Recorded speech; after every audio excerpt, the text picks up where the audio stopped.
So last time we talked about our vision statement for Restore Church, to plant a gospel-centered, incarnational, missional, multiplying movement for all people through the discipleship and deployment of indigenous converts.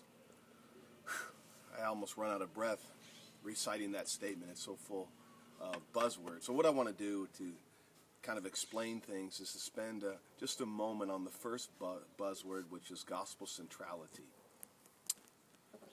Realtors like to say location, location, location. It's all about location. Well, we want to say the gospel, the gospel, the gospel. It's all about the gospel. Gospel centrality for us is not sort of the top or the first one on a list of core values. Rather, it is the core value from which all our other core values will flow. Our message is not pragmatism, it's not moralism, it's not political agendas, because none of those things can change lives, restore broken, sinful people like us back to God and to one another for His glory and for our joy in Him. None of those things can do that. It's only Jesus. That's why He is our message, who He is and what He has done and what He is doing. That He is the long-promised Messiah, that He is God incarnate, the one who stepped into this world through the womb of a virgin teen peasant so many years ago, that He lived a perfect life. He lived the life we should have lived. And then He died the death we should have died, dying that sacrificial, wrath-absorbing death on a cross, and that He rose triumphantly as the Lion of the tribe of Judah from the grave on the third day, swinging in His right hand, as it were, the skulls, the bounty of death, hell, and sin that He conquered in His work on the cross. And then now He rules the affairs of humanity, and He is sending His Spirit to gather in those that the Father will call home to Him. He's our message. Now here's the thing.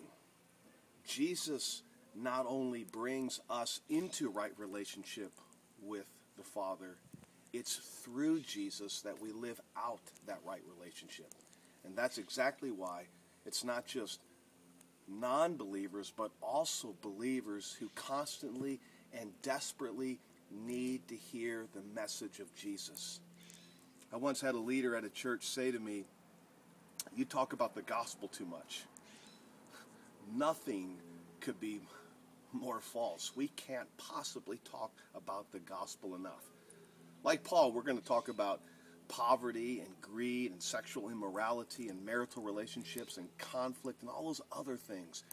But we're going to do so in such a way that we can say with Paul, "I determined to know nothing among you except Jesus Christ and Him crucified." In other words, we're going to address a whole host of things. We're going to address things and take action on things, but we're going to do so in such a way that we can say we were faithful to the gospel and that these responses were an outflow to the gospel. In other words, everything we're going to do is going to be informed, ignited, fueled, and empowered by the gospel.